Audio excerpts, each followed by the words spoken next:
These simple investment formulas I'm going to talk about throughout this video can help you understand how long and how much it takes to achieve your financial independence. So you're welcome. You're welcome.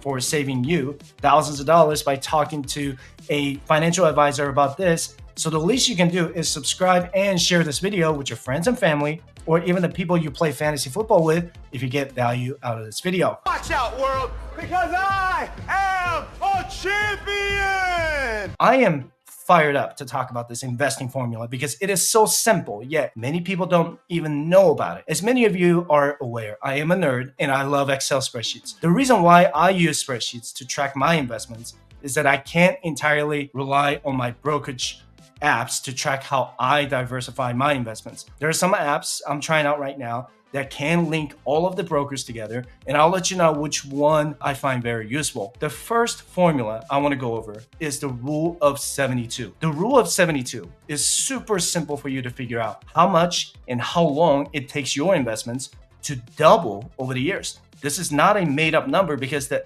SEC, or the Security and Exchange Commission, even cites the rule of 72 in their financial literacy resources. It says that the rule of 72 is a basic rule of thumb that helps you calculate how long it takes your investments to double based on the average annual return. So let me give you some examples. If you predict the S&P 500 to grow an average of 8% annually inside your Roth IRA, then you just do 72 divided by 8. And that gives you 9 years. If the average annual return, let's say, is 9%, then it's going to take 8 years to double the investments. If the average annual return is 10%, then it's going to take 7.2 years. Pretty simple. The S&P 500 index fund, like the FIAX, has performed on average of 12% in the last 10 years. So if I left $10,000 in there without any dividend reinvestments or additional contributions, then 72 divided by 12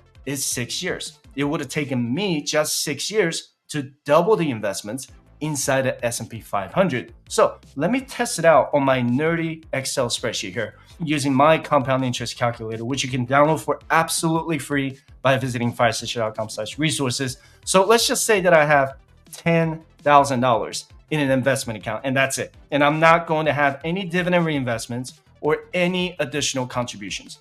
It's also not going to be adjusted by inflation. Now I'm going to set an 8% average annual return for the next 9 years. And keep in mind that this is only going to compound once for the purpose of this calculation. So by the end of the first year, you're going to have an 8% return and finish the year with $10,800. By the end of the second year, you're going to have $11,664. And if the market on average performs 8% annually, then by the end of year 9, I'm going to have $19,990.05, which is nearly double the amount with the rule of 72. Not exactly 20,000, but it is very, very close. But keep in mind that the 8% average annual return is just the average and prediction. You're not always going to have 8% every year because the market fluctuates. And this is what's more realistic when you look at your annual performances, when you view your Roth IRA, 401k, or whatever investment vehicle that you may have. And I copy and pasted the S&P 500 performances since 2015. And as you can see, if you start investing $10,000 in 2015, you would have ended the year with $9,927 with a negative 0.73% return. That was a pretty flat year if you guys remember it from 2015. And 2016 was a 9.54% return. 2017 was a 19% return, and 2018 was negative 6% because of the Fed raising interest rates out of nowhere, if you guys remember that too. And 2019 was a massive 28% return. 2020 was 16%. 2021 was another massive year with a 27% return. And 2022 got hit with a negative 18% return or losses because of high inflation and rising interest rates. But if you look at 2023 again, it has performed 19.92% so far this year. So over the course of 9 years, the average annual return is 10.64%. How did I figure that out? You just add everything up and divide it by 9. Pretty simple. You add all the percentages and divide it by 9 years, you're going to get 10.64%. And did that $10,000 double over the course of 9 years? It did in 2021 when it finished with $23,000. But if you take a look at 2022, the investment went back down to about $19,000. Now it's back up in 2023 to $22,700. So it's hard to calculate when you're going to double your investments because the market fluctuates every single day. Because if you somehow knew what your investments would perform, let's say a 10% average annual return, then you should have doubled your investment by year 7. And you would have, according to the Excel spreadsheet. However, when you got to year 8, the market hit a negative 18% return. So in 2022, the average annual return for the last 8 years would have been just 9.48%. But if you were back in 2021, then when the market went up by almost 27%, then the average annual return would have been 13.43%. So I want to make sure you're aware that rule of 72 is used to estimate how long it would take you to double your investments with an assumption of the average annual return. And let's just say you have a Roth IRA open since 2004 at the age of 25. The Roth IRA contribution limit way back in 2004 was just $3,000. These contribution limits are accurate in accordance with the IRS tables. But if I only invest in the S&P 500 index once a year at the beginning of every year and just do a lump sum contribution, then these are the actual annual returns I would have got every year. And even with the global recession in 2008, with a negative 38% return in that 1 year, I would still have my Roth IRA grow to $275,000 in the year 2023. The average annual return for the last 20 years since 2004 is about 8.85%, as you can see right here in the cell. And in 2024, the contribution limit will actually increase to $7,000 or $8,000 if you're over the age of 50. Then I don't know what the contribution limits will be starting in 2025. But if I just predicted with a 2% average increase every year until age 60, I should have about $1.35 million by the time I turn 60 years old. So the compound interest itself will help your money grow, but you have to make the effort to contribute every single year, because every dollar you invest in that 1 year could double every 9 years or every 8 years, depending on the average annual returns. And this is why it's very, very important to invest early and consistently. Tune out all the negative news cycles, because one day you're going to read about how the market is going to crash, and the next day you're going to read about how the market had the best day of the year. You really can't time the market, so I want you to be in the market. The best time to start investing was last week, and the second best time to start investing is today. And I encourage you to schedule your first free financial coaching session with me by visiting firesignature.com/coaching to talk more in depth about your financial independence journey. The next one I want to talk about is the rule of 120 when it comes to your investment diversification. It is a simple guideline that suggests a percentage of your portfolio to invest in stocks or bonds. And this is probably the most common question I get on my channel. How should you diversify your investment portfolio? And I can't reply to those YouTube comments because first, they're not my clients, and I would be doing them a disservice if I just straight up told them what to do without knowing anything about their financial situation. And second, I want people to make their own informed decisions. And please keep in mind that none of what I'm about to talk about should be considered in any form of financial advice, because every person's age and risk tolerance are not the same. You might be someone who is more risk tolerant at a younger age, or maybe risk averse. So you would rather have more exposure to stocks and not have any bonds. But you might be someone who's more risk tolerant at an older age, and you would rather have more exposure to fixed income assets like bonds or cash reserves.